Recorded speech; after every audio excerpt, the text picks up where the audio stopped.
everyone, and welcome back. Today, we're diving into one of the most exciting stories ever told. A real-life adventure about a hero named Gideon and his super small army of 300. Imagine you're about to face a giant army so huge it looks like all the sand on a beach. That's what Gideon was up against. The Midianites, his enemies, had 135,000 soldiers. That's a lot, right?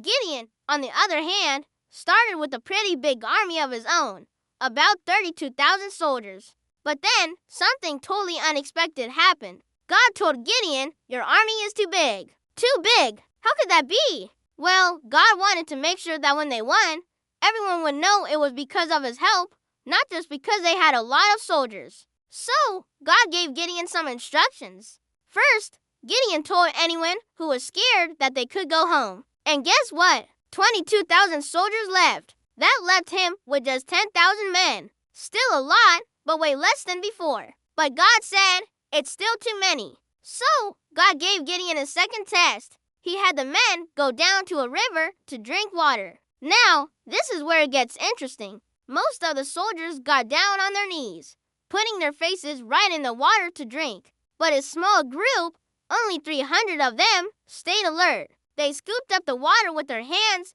and lapped it like a dog, keeping their eyes up and watching for danger. God said, these are the ones. The 300 who stayed watchful, they are your army. So, Gideon was left with just 300 men to face 135,000? Can you even imagine how he felt?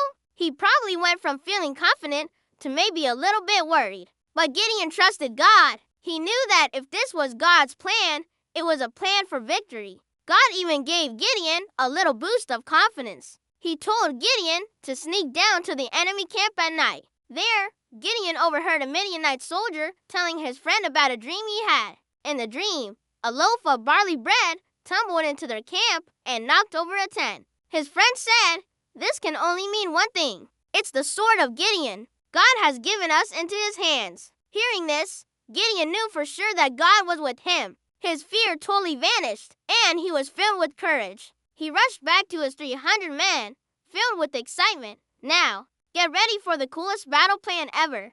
Did they have super strong swords or giant shields? Nope! Gideon gave each of his 300 soldiers 3 things: a trumpet, an empty clay jar, and a torch too. Hide inside the jar. Not exactly your typical battle gear, right? This strategy was all about faith, obedience, and a little bit of clever surprise. Gideon split his 300 men into 3 groups and surrounded the giant enemy camp in the middle of the night.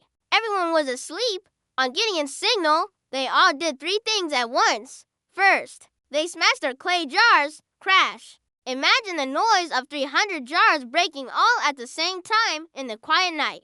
Second, they held up their blazing torches. Suddenly, the darkness was filled with 300 points of light, making it look like a huge army had appeared out of nowhere. And third, they all blew their trumpets. Blast! The sound of 300 trumpets echoed through the valley. While blowing the trumpets, they all shouted together, a sword for the Lord and for Gideon. The Midianite army woke up in total chaos and confusion. They were surrounded by noise and light. They thought they were being attacked by a massive, endless army. In their panic, they didn't know who was friend or foe. They started fighting each other and running in every direction, trying to escape. It was a complete victory, and Gideon's army of 300 didn't even have to fight in the usual way. They won because they trusted God's plan. Even when it seemed strange, they were obedient, following Gideon's instructions perfectly. The trumpets weren't just for making noise. They were a symbol of their faith, a declaration that God was the one fighting for them. This story shows us something amazing.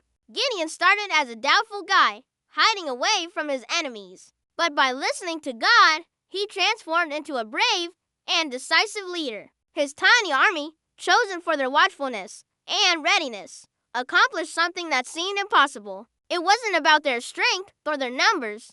It was about their trust in a power much greater than their own. God used this unconventional plan to show that he can use anyone, no matter how small or weak they feel, to do incredible things. The victory belonged to God, and Gideon's 300 were the brave instruments he used. It's a powerful reminder that sometimes The most unexpected plans lead to the greatest triumphs. It's all about having faith, being obedient, and trusting that even when we feel small, we can be part of something big. What a story, right? It teaches us that courage isn't about not being afraid. It's about trusting in God even when you are afraid. And that with faith, even a small group with trumpets and torches can overcome the biggest challenges. Thanks so much for watching with me today. I hope you enjoyed this epic story as much as I did. If you liked it, don't forget to hit that like button and subscribe for more amazing stories. See you next time, and God bless.